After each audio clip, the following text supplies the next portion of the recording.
Le 28 septembre 1958 reste une date mémorable dans l'histoire de la décolonisation en Afrique. Ces jours-là, des millions de citoyens africains ont été appelés à voter lors d'un référendum crucial décidant de leur avenir politique au sein de la communauté franco-africaine proposée par la France. Bonjour à tous et bienvenue sur Ndoukou. On parle aujourd'hui d'un homme qui a dit non à la France pour l'indépendance de son pays et la liberté de son peuple. Le référendum a été organisé par le gouvernement français pour donner aux colonies africaines la possibilité de choisir entre deux options. La première option, c'est oui à la communauté franco-africaine. Cela signifiait rester étroitement lié à la France avec une certaine autonomie politique, mais un maintien de la dépendance économique et militaire envers la métropole.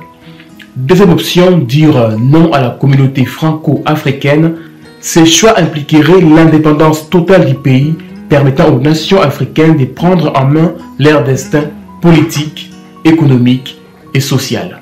Lorsque De Gaulle arrive au pouvoir en 1958, porté par l'échec de la décolonisation en Algérie, il décide pour les possessions françaises d'Afrique noire la création d'une communauté française composée de la France et de ses ex-colonies devenues États autonomes. Pour mettre en place une nouvelle organisation, De Gaulle fait appel à une communauté consultative où figurent plusieurs figures politiques africaines et malgaches. Les discussions portent essentiellement sur la nature des liens qui doivent unir la France et ses colonies. Félix Houphouët-Boigny est favorable à une indépendance par territoire et propose ainsi une confédération. A l'inverse, Léopold Sédar Senghor souhaite une fédération où les différents territoires seraient regroupés et dépendraient d'un gouvernement unique. C'est finalement la dénomination de communauté qui sera retenue. Cette nouvelle organisation prévoit une autonomie complète.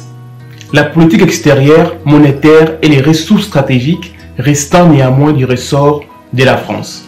Par ailleurs, tout pays qui adhère à la communauté pourra ultérieurement négocier l'indépendance. Adepte du référendum, le général de Gaulle décide de soumettre sa proposition à la consultation populaire en France et dans les colonies. Mais l'adhésion du peuple colonisé au projet de communauté n'est pas acquise d'avance. En août 1958, il décide d'entamer une tournée de certains pays africains pour promouvoir son projet. Il passera par les Tchad, le Madagascar, Congo-Brazzaville, en Côte d'Ivoire et il finira par la Guinée. Quand le général de Gaulle arrive le 25 août 1958 à Conakry, dernière étape de son périple, l'accueil est aussi fervent que dans les autres colonies françaises.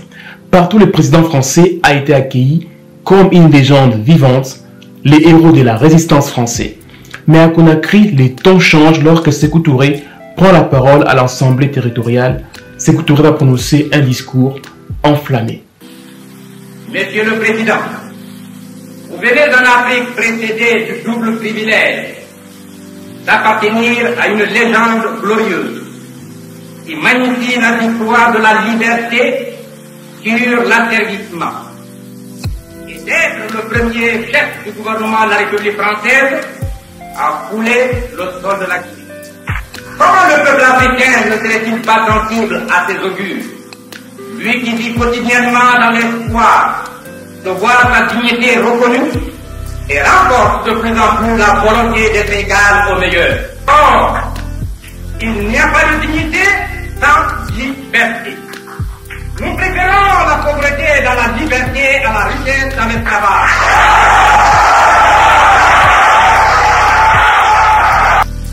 La liberté, c'est le privilège de tout homme, le droit naturel de toute société ou de tout peuple. La base sur laquelle les États africains s'associeront à la République française et à d'autres États pour le développement de leurs valeurs et de leurs richesses connues. Lors du référendum, le oui récolte 7,4 millions de votes et le non récolte 1,1 million de votes.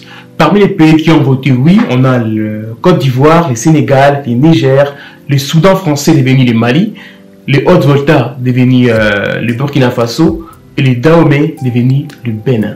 La Guinée de Sékou Touré sera le seul pays à dire non à la communauté franco-africaine, La réaction de la France est immédiate, la fin de toute assistance.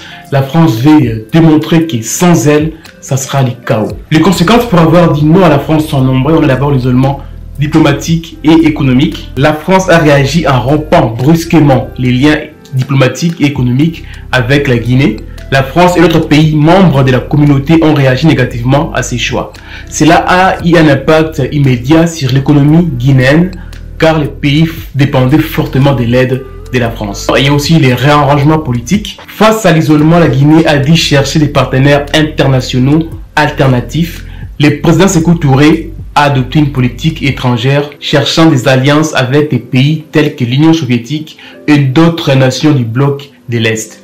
L'indépendance a galvanisé les sentiments nationalistes en Guinée. Le gouvernement guinéen a entrepris les réformes audacieuses pour développer les pays. Des investissements massifs ont été réalisés dans les domaines de l'éducation, de la santé et de l'agriculture, renforçant ainsi la souveraineté économique du pays. L'acte courageux de la Guinée de dire non à la France est devenu un élément central de l'identité nationale guinéenne et de son histoire. Cet événement est célébré comme une démonstration de la détermination du peuple guinéen à contrôler son propre destin. Nous arrivons à la fin de cette vidéo de l'homme qui a dit non à la France, qui est Sékou Touré.